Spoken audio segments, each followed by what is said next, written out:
우리 예배 시간에 가장 사탄이 역사하는 시간은 말씀 전하는 시간입니다. 예배 시간에 졸리는 거는 우리 피곤하면 졸립니다. 사람은 누구나 피곤하면 졸게 돼 있어요. 근데 습관적으로 조는 것은 이 영적인 것입니다. 설교 시간만 되면 눈을 감고 이렇게 삼층천에 내려가는 것은 이 영적으로 심각한 겁니다. 그래서 하나님과의 관계에서 가장 중요한 것이기 때문에 이걸 이겨야 됩니다. 이기기 위해서는 여러 가지 방법들이 있는데 내가 이 말씀을 다른 사람에게 가르쳐야 된다라고 생각하고 기록하면 설교 듣는, 말씀 듣는 훈련이 됩니다. 그렇게 하고 또 자세가 또 바로 돼야 되고 졸리면 저 뒤에가 서 있든지 방송실에서 지금 카메라가 돌아갑니다. 조는 사람들 예배 시간에 습관적으로 조는 이 나쁜 영적인 습관들을 오늘부터 꼭 이길 수 있기를 주님의 이름으로 축복합니다. 가장 중요한 시간에, 은혜가 임하는 시간에 몽롱하게 존다면 이게 영적으로 얼마나 우리에게 손해인지 몰라요. 선택을 해야 돼요.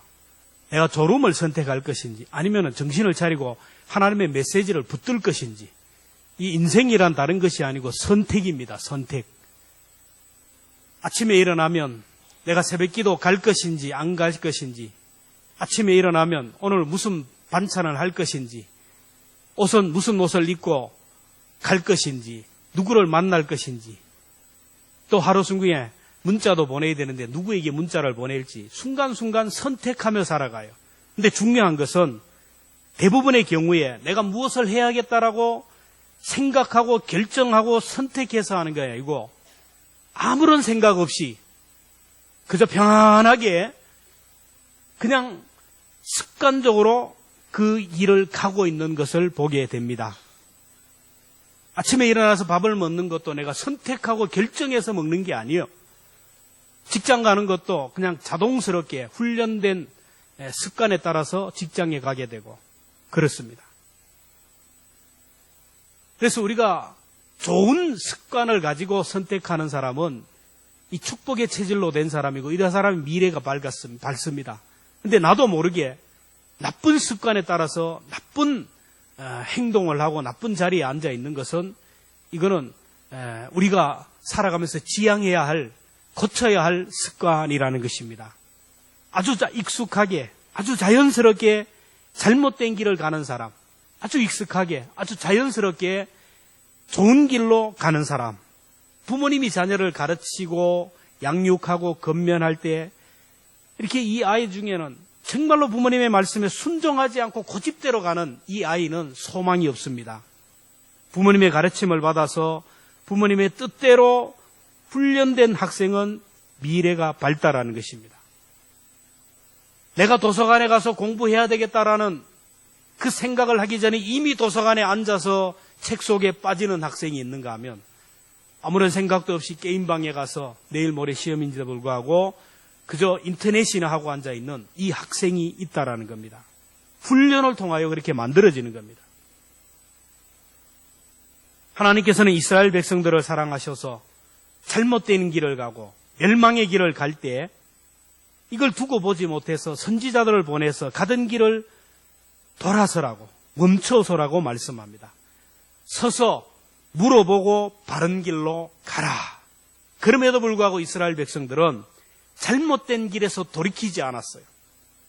그러자 하나님께서 이들을 돌이키기 위하여 이방 막대기를 들었다라는 겁니다. 지도를 보면 하나님이 이스라엘 백성들을 징계하시고 또 이렇게 바른 길로 돌이키기 위하여 쓰신 나라들이 있는데 이스라엘 주변에는 항상 강대국이 있어요. 바벨론이라는 나라, 아수르라는 나라. 이스라엘 주변에 있는 강대국들은 하나님이 쓰신 이방 막대기였다라는 것입니다. 여러분, 이방 막대기가 무슨 막대기인 줄 알죠? 옛날에 우리 할머니가 군불을 떼면서 부싯갱이를 가지고 불을 이렇게 하면 부싯갱이 불이 타요. 근데 개들이, 고양이들이 와가지고 하면 이걸 빼서 때리는 거예요. 이방 민족, 하나님이 죄 가운데 빠져 죽어가는 백성들이지만은 그러나 하나님의 백성들을 징계하기 위해서 때로 이방 막대기를 들어 쓰셨다라는 겁니다. 아수르, 바벨론. 이스라엘 백성들이 하나님의 말씀에 불순종하고 잘못된 길을 자꾸 갈 때 예레미야 선지자를 통하여 회개를 촉구하면서 바벨론의 군대를 일으키기 시작합니다. 예레미야 4장 4절에 보면 유다인과 예루살렘 주민들아 너희는 스스로 할례를 행하여 너희 마음 가죽을 베고 나 여호와께 속하라.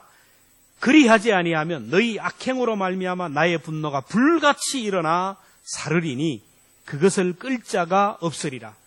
그럼에도 불구하고 그들은 돌이키지 않았어요. 자연스럽게 아주 당당한 모습으로 죄의 길을 걸어가요.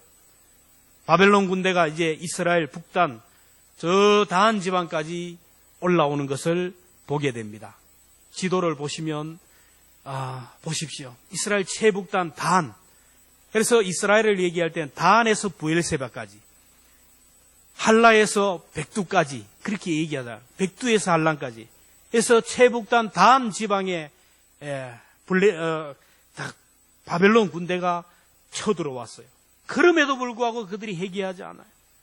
그래서 바벨론 군대가 저 밑에 지방 예루살렘에서 얼마 깊지 않는 코 밑에까지 에브라임 지방까지 밀고 내려왔어요.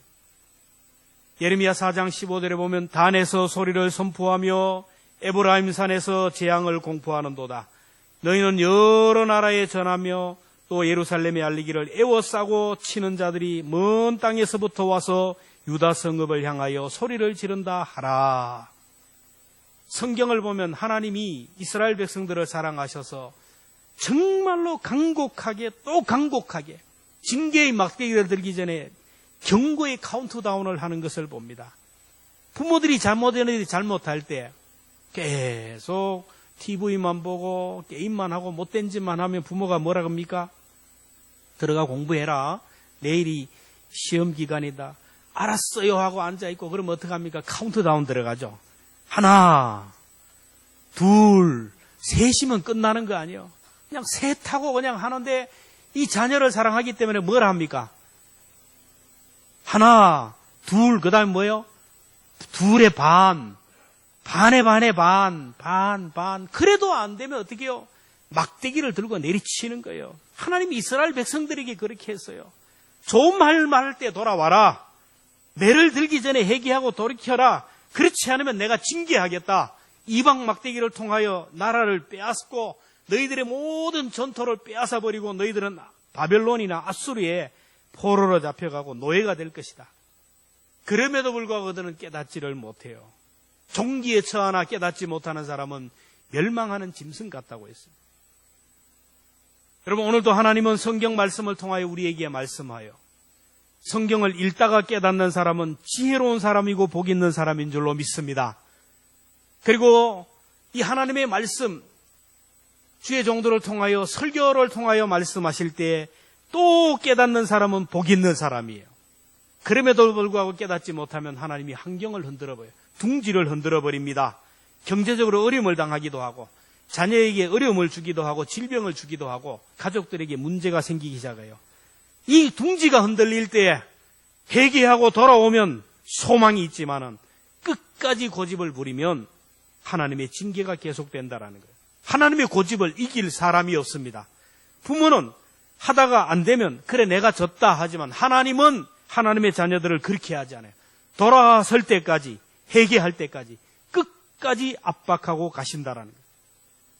하나님이 이 민족을 돌이키기 위하여 이방 민족을 사용했어요. 일본이라는 나라, 중국이라는 나라. 지금은 저 북한이 이렇게 핵무기를 만지작거리면서 있는데 여기 하나님의 메시지가 있습니다. 우리 민족이 바로 돌아서라는 메시지입니다. 그럼에도 불구하고 우리 민족은 북한을 두려워하지 않아요. 미국이 있으니 걱정이 없다. 평안하다고 합니다. 종말의 징조가 나타나고 있음에도 불구하고 걱정하지 말라. 잘 될 것이다 라는 거예요. 이스라엘의 거짓 선지자들이 그랬습니다. 참 선지자들은 회개를 촉구합니다. 돌아오지 않으면 재앙쟁이 일어날 것이고 포로로 잡혀갈 것이고 노예가 될 것이다. 그러나 거짓 선지자들은 그렇지가 않아요. 걱정하지 마라. 평안할 것이다. 잘 될 것이다. 문제 없을 것이다. 이대로 가면 된다라는 거예요. 참 복음을 전하는 하나님의 선지자들은 매를 치고 감옥에 가두었어요. 여러분, 바벨론 군대가 단에 올라올 때 많은 사람들이 그래요. 뭐 그럴 수도 있지. 훈련하기 위해서 왔다. 그들이 지금 이 예루살렘을 향하여 내려올 때 그래. 그들은 우리를 치기 위하여 온 것이 아니고 저 이집트를 치기 위하여 내려오는 것이다. 그러므로 가만히 있어도 된다. 가만히 있으면 될 것이다. 라고 얘기를 하는 거예요. 평안하다. 걱정하지 마라. 하나님이 지켜주신다라는 거예요. 오늘 14절에 보면 그들이 내 백성의 상처를 가볍게 여기면서 말하기를 평강하다 평강하다 하나 평강이 없도다. 오늘도 성도들은 자기들을 위로하고 격려하는 설교를 좋아합니다. 잘합니다. 격려하고 잘한다고 자꾸 이렇게 하면 가려운 길을 등을 긁어주는 설교를 좋아합니다. 부담이 되는 설교를 싫어합니다. 해결을 촉구하는 설교를 싫어합니다. 예레미야 시대에 들려주신 이 메시지는 오늘 우리에게 주시는 메시지입니다. 그러므로 하나님의 말씀을 두렵고 떨림으로 받아야 되고 우리들의 가던 길을 점검해 보라고 하시는 거예요. 16절에 보면 너희는 길에 서서 보며 옛적 길 곧 선한 길이 어디인지 알아보고 그리로 가라. 너희 심령이 평강을 얻으리라. 여러분 가던 길을 멈추어서 내 가는 길이 정말 바른 길을 돌아봐야 돼요. 여러분 중요한 것은 열심보다 중요한 것은 방향이고 목적입니다. 잘못된 방향을 향하여 악셀레터를 밟으면 밟을수록 그 길은 멸망의 길을 치닫는 거예요. 하나님께서 우리에게는 평강의 길을 가라는 거예요. 자, 그럼 평강의 길이 무엇입니까? 첫째는 평강의 길은 생명의 길입니다. 오늘 본문에서 옛적 길 선한 길을 가라. 성경에서 말씀하시는 선한 길, 하나님이 말씀하시는 최선의 길은 예수님의 길, 생명의 길입니다. 하나님은 살리는 영입니다. 성령도 살리는 영입니다. 사탄은 죽이는 영입니다. 파탄을 일으키는 거예요. 여러분 영분별을 얘기할 때 특별하게 그렇게 필요 없어요. 딱 봤을 때 그 일을 통하여 나타나는 열매들이 죽이는 일, 파괴적인 일, 분열되는 일이면 그건 100% 사탄의 일입니다. 그러나 그 일이 살리는 일, 하나 되고 일치되고 사람을 세우고 공동체를 세우는 일은 그건 성령의 역사입니다. 여러분 저 북한의 김정은이를 보고 오늘날 나타나는 무리들을 볼 때 사람을 죽이고 생명을 죽이고 불행하게 하는 일들은 그건 마귀의 역사입니다. 하나님께서는 우리에게 생명의 길을 제시하시고 생명의 길을 걸으라는 거예요. 신명기 30장 19절 말씀 같이 읽습니다. 시작. 내가 생명과 사망과 복과 저주를 내 앞에 두었은즉 너와 내 자손이 살기 위하여 생명을 선택하라. 여러분 생명을 선택하기를 주의 이름으로 축원합니다. 창세기부터 요한계시록까지 계속해서 말씀하시는 생명의 길은 예수 그리스도의 길입니다. 구약은 오실 예수님에 대하여, 신약은 오신 예수님에 대하여, 요한계시록은 다시 오실 예수님에 대하여 기록한 말씀입니다. 그래서 구약을 어디를 봐도 다 예수님을 얘기하는 거예요. 하나님께서는 예수 그리스도를 통하여 영원히 사는 길을 주셨고 영원히 살게 했어요. 예수님을 통하지 않고는 천국에 들어갈 수도 없고 그리스도를 통하지 않고는 살 길이 없어요. 요한복음 14장 6절에 보면 예수님이 말씀합니다. 내가 곧 길이요 진리요 생명이니 나로 말미암지 않고는 아버지께로 올 자가 없느니라. 예수님을 통하지 않고는 구원받을 길이 없는데 오늘 많은 사람들이 예수 믿는 것을 너무 쉽게 생각합니다. 너무 가볍게 생각해요. 예수님이 누군지도 모르고 구원받았다고 생각합니다. 주일날 교회 한번 나오면 천국보험 든 걸로 생각합니다. 휴가철이나 아니면은 뭐 어떤 여러 가지 바캉스 계절을 맞아 산으로 둘러가면 잠깐 2-3시간 앉아 있어도 자릿세를 내야 하는데 영원히 사는 저 천국을 희생 없이 대가 없이 그냥 들어간다고 생각합니다. 너무 값싼 은혜를 생각해요. 요즘 사영리를 통하여 전도를 하는데 길거리나 휴게소에서 복음 전하는 사람들에게 통하여 사영리를 하는데 당신이 죄인이라는 것을 믿습니까? 그러면 예. 당신 천국에 가고 싶습니까? 예. 예수님이 당신의 죄를 위하여 십자가에 못 박혀 돌아가신 것을 믿습니까? 예. 그 주님을 마음에 영접합니까? 예. 그러면 저를 따라 기도하십시오. 하나님, 저는 죄인입니다. 예수님께서 나의 모든 죄를 짊어지시고 십자가에 못 박혀 돌아가심을 감사합니다. 제 마음의 문을 열고 주님을 영접합니다. 내 마음에 오셔서 나를 다스리고 주님 앞에 서는 순간까지 나를 인도하여 주옵소서. 예수님의 이름으로 기도합니다. 아멘. 이제 당신은 하나님의 자녀가 되었습니다. 천국 백성이 되었습니다. 축하합니다. 그러면 구원받은 줄 알아요. 여러분, 구원이 그렇게 쉬운 겁니까? 물건을 하나를 사도 돈을 지불하고 값을 지불하고 해야 되는데 영원히 사는 천국을 얻는데 이렇게 쉽게 고백해가야 되는 거예요. 교회 와서는 주여 주여 하고 교회 밖에 나가는 순간 세상 사람들과 똑같은 방법으로 똑같은 라이프 스타일로 살아간다면 이 예수 믿는 게 아니에요. 주일날과 예배드리는 것 하나 빼고는 세상 사람들과 조금도 다른 것이었습니다. 정말로 예수님을 영접하고 하늘나라 생명책에 이름이 기록된 사람은 모든 삶의 목표가 예수님이어야 돼요. 여러분, 왜 교회에 옵니까? 주님 만나기 위해 오는 거예요. 왜 예배를 드려요? 예수님 말씀 듣기 위하여. 왜 기도합니까? 예수님의 뜻을 깨닫기 위해서요. 찬송하는 겁니다. 하나님께 감사하는 겁니다. 내가 왜 살아요? 내 심장이 왜 뜁니까? 오늘 아침에 눈을 뜨면서 오늘 내가 왜 사느냐? 예수님을 위하여, 예수님을 전하기 위하여 산다는 사람이 진짜 예수 믿는 사람이에요. 지난 주간에 모래시계에 대해 말씀했는데 저는 지나온 생애보다 앞으로 살 생애가 너무 짧아요. 알아요, 제가. 지금까지 살아온 생애보다 살 날이 너무 적어요.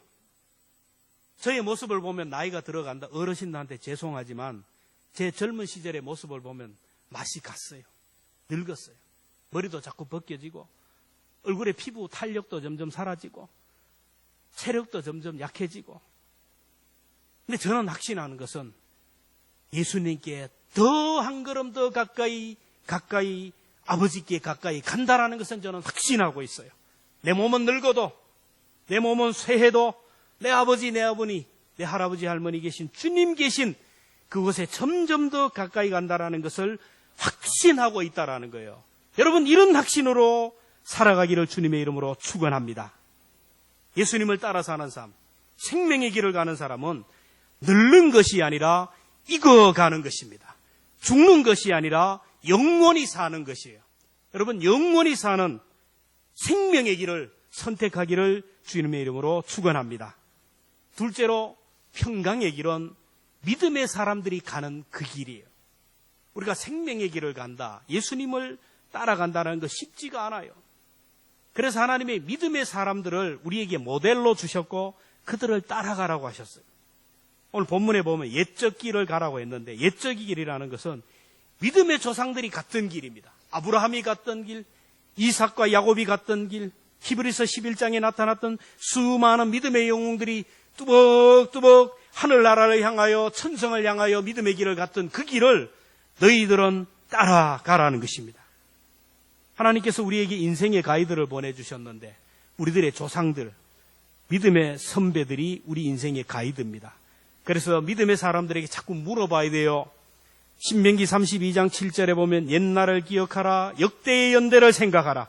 내 아버지에게 물으라, 그가 내게 설명할 것이요, 내 어른들에게 물으라, 그들이 내게 말하리라.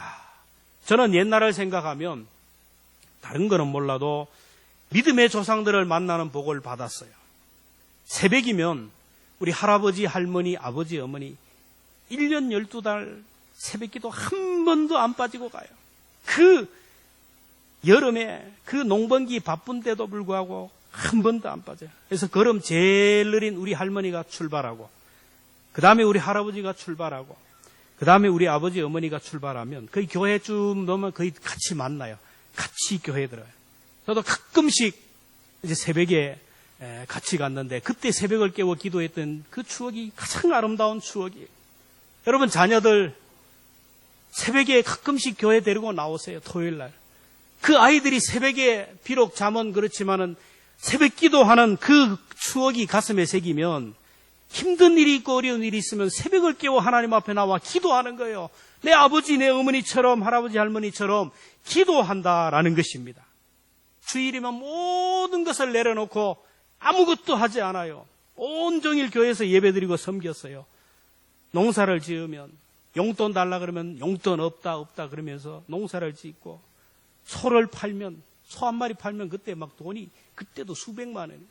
그러면 우리가 안 보는 데서 좀 떼지, 보는 데서 그냥 10분의 1을 탁 떼는데 믿음 없는 저 얼마나 아까운지.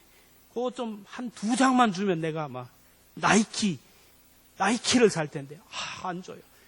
그렇게 그때는 믿음이 없었어요.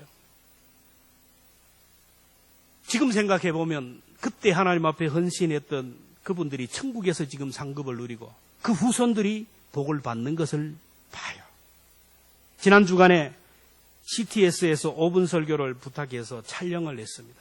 촬영을 하고 그 영상을 내가 하긴 하는데 보면서 깜짝 놀랐어요. 세상에 우리 아버지가 앞에 나와서 설교를 해요. 나는 제가 우리 아버지를 그렇게 닮았는지 몰라요. 소름이 돋더라고요. 소름이. 여러분, 아버지와 아들은 닮게 돼요. 나이가 드니까 내 속에 아버지의 모습이 드러나게 되더라는 거예요. 이 옛날에 치매가 걸리면 자기 아들을 보고 아이고 아버님 오셨어요. 닮기 때문에 그래요. 여러분, 우리가 하나님의 자녀라면 세월이 흐르고 나이가 들면 누구를 닮아가야 됩니까? 하나님의 모습을 보여주어야 될 줄로 믿습니다. 오늘날 성도들은 얘기합니다. 목사님을 통하여 주님을 보기를 원합니다. 목사들도 마찬가지요. 성도들을 통하여 주님을 보기를 원해요. 우리 교회는 목사를 통하여 주님을 보기를 원하고, 저도 여러분들을 통하여 주님을 볼 수 있는 복된 교회가 되기를 주님의 이름으로 축원합니다. 우리 믿음의 사람들은, 먼저 된 믿음의 사람들은, 직분자들은 나만 생각하면 안 돼요. 내가 갔던 그 길을 다른 사람이 같이 따라온다라는 것을 알아야 됩니다. 내 모습을 통하여 하나님을 보여줘야 돼요. 내 삶의 자체를 통하여 보여줘야 된다라는 거예요. 우리 교회가 왜 온 세대 예배를 드립니까? 먼저 어른 세대들은 다음 세대가 누군지를 보라는 거예요. 교회에 이래 아이들 뛰어다니면 이 아이가 우리 교회의 교인인지, 길거리에서 우리 교회의 아이인지를 몰라요. 같은 식구인데 이 집 아이가 누구 집 아이인지도 몰라요. 그리고 아이들에게 내 삶을 보여주는 거예요. 예배는 이런 모습으로 드리는 것이다. 기도는 이렇게 하는 것이다. 찬송은 이렇게 부르는 것이다. 아이들에게 보여줘요. 아이들이 옆에서 어른들을 보면서 예배는 이렇게 드리는 거네. 복장은 이렇게 하고 찬송도 저렇게 목소리 높여 어린 나이처럼 하는 거네. 이 길을 보여주는 거예요. 길을 보여주는 거예요. 나를 보고 나를 본받으라, 이렇게 얘기해야 돼요. 그리고 다음 세대들은 어른들을 보면서 정말 이렇게 하는구나 라는 것을 알게 되는 거예요. 우리가 신앙생활을 잘하면 눈치가 빨라야 됩니다. 믿음 좋은 사람이 누군지, 내가 본받아야 하고 내가 벤치마킹을 해야 될 사람이 누구인지를 파악하고 그 사람이 앉는 자리에 그 사람이 하는 대로 그대로 따라가면 그 사람이 받았던 복을 나도 받게 돼요. 이스라엘 백성들이 모세를 따라갔어요. 모세가 인도하는 대로 따라갔더니 적과 끓이는 가나안 땅에 들어간 줄로 믿습니다. 하나님의 인도를 받는 하나님의 사람 모세를 따라가서 그들이 복을 받았던 것처럼 오늘 우리들도 믿음의 부모들, 믿음의 조상들을 따라가고 교회에서는 직분자들을 바로 따라갈 때 그들의 따라가는 그 아이들의, 그 사람들의 길도 형통하다라는 거예요. 우리는 가정에서나 교회에서나 축복의 물줄기를 내는 사람이고 축복의 길을 인도하는 사람입니다.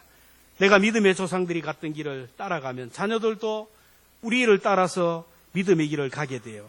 근데 내 대에서 축복의 물줄기를 돌려버리는 사람이 있어요.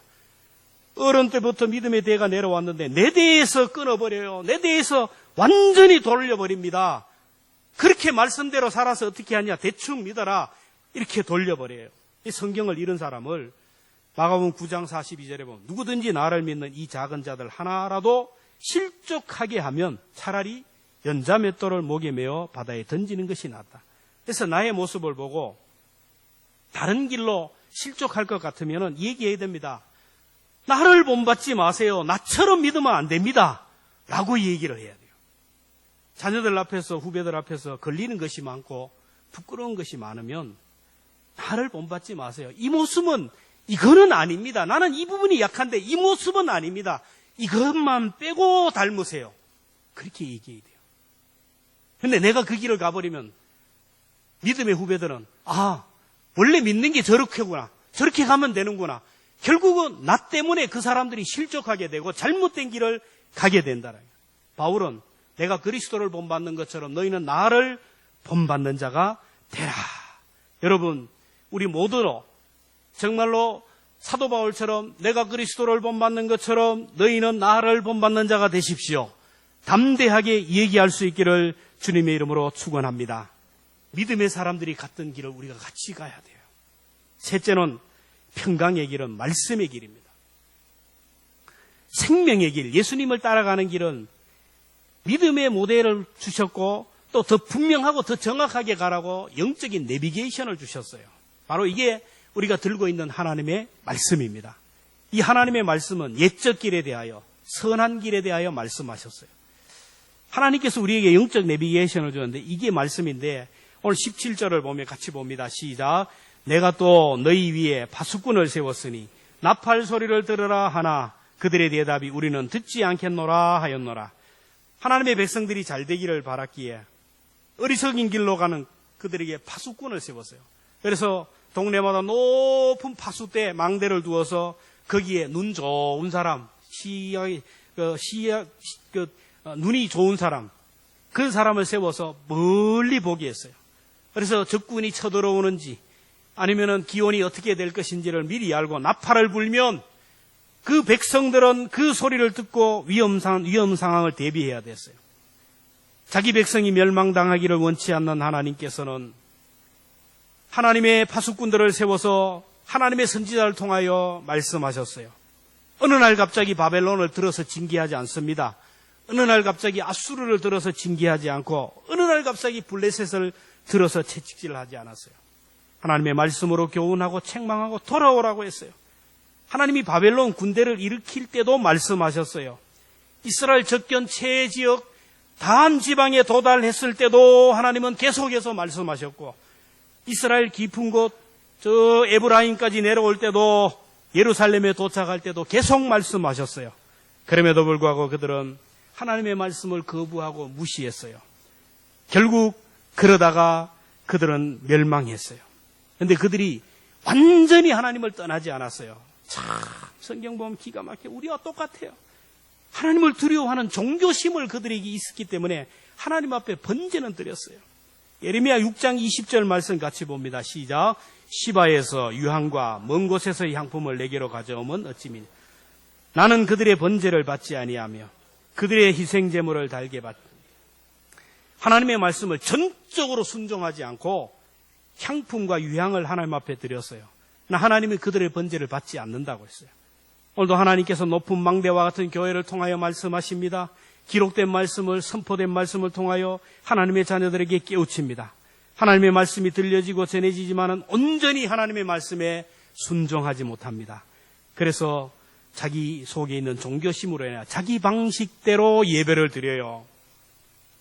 자기 방식대로 나와 예배드리고 자기 방식대로 헌금하고 자기 방식대로 헌신하고 봉사를 합니다. 말씀대로 하지 않는 것은 하나님은 무효라고 했어요. 마태복음 7장 21절 나더러 주여 주여 하는 자마다 다 천국에 들어갈 것이 아니요 다만 하늘에 계신 내 아버지의 뜻대로 행하는 자라야 들어가리라. 말씀대로 살아야 천국에 들어가요. 하나님의 말씀은 영적인 내비게이션입니다. 시편 119편 105절에 보면 주의 말씀은 내 발의 등이요 내 길의 빛이니이다. 디모데후서 3장 16절 모든 성경은 하나님의 감동으로 된 것으로 교훈과 책망과 바르게 함과 의로 교육하기에 유익하니 결론이 뭡니까? 17절에 이는 하나님의 사람으로 온전하게 하며 모든 선한 일을 행할 능력을 갖추게 하려 함이라.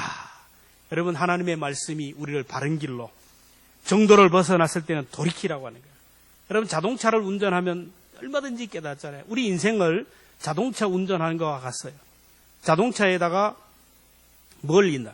목적지를 딱 해가지고 가면 가다가 길을 경로를 이탈하면 뭐라 합니까? 경로를 이탈냈습니다. 돌아서세요. 돌아서세요. 얼마나 스키로운지 몰라요. 돌아서세요. 돌아서세요. 여러분, 하나님의 말씀을 듣다가 내게 자꾸 찔리고 나를 친다. 목사가 뭐 장작을 팹니까? 친다. 내 소리 한다. 이거는 지금 돌아서라는 거예요. 돌아서라는 거예요. 그거 싫다고 내비게이션을 꺼버리면 어디로 갑니까? 유턴하세요. 유턴하세요. 또 가다가 막 과속을 하면 어떡합니까? 속도를 줄이세요. 속도를 줄이세요.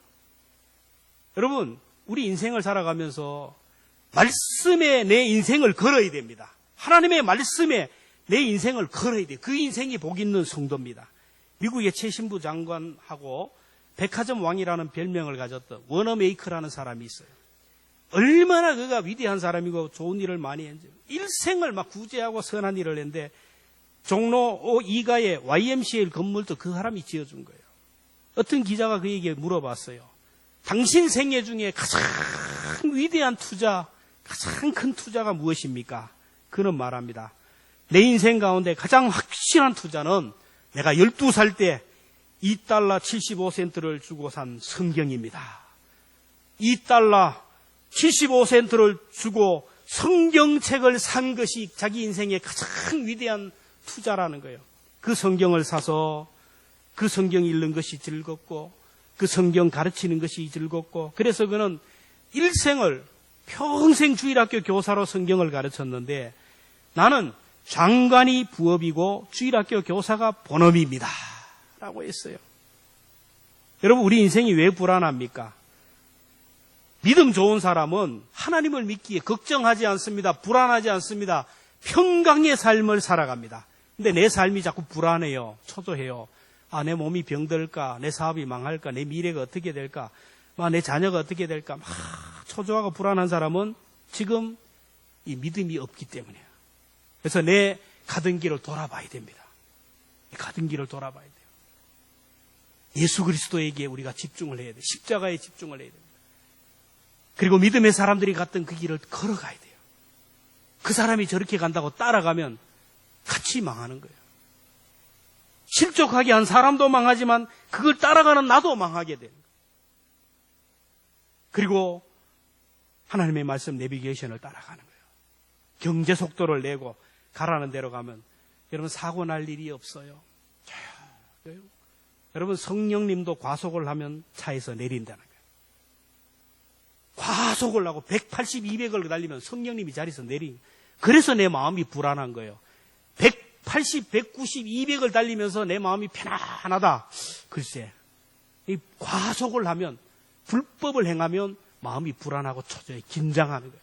우리 인생 살아가면서 자꾸 불안한 것이 있고 걱정거리가 있고 염려거리가 있으면 지금 내 삶의 방향을 점검해 봐야 됩니다. 주님을 향하여, 예수 그리스도를 향하여 사나 죽으나 오직 예수 그리스도만을 위하여 살아가겠다.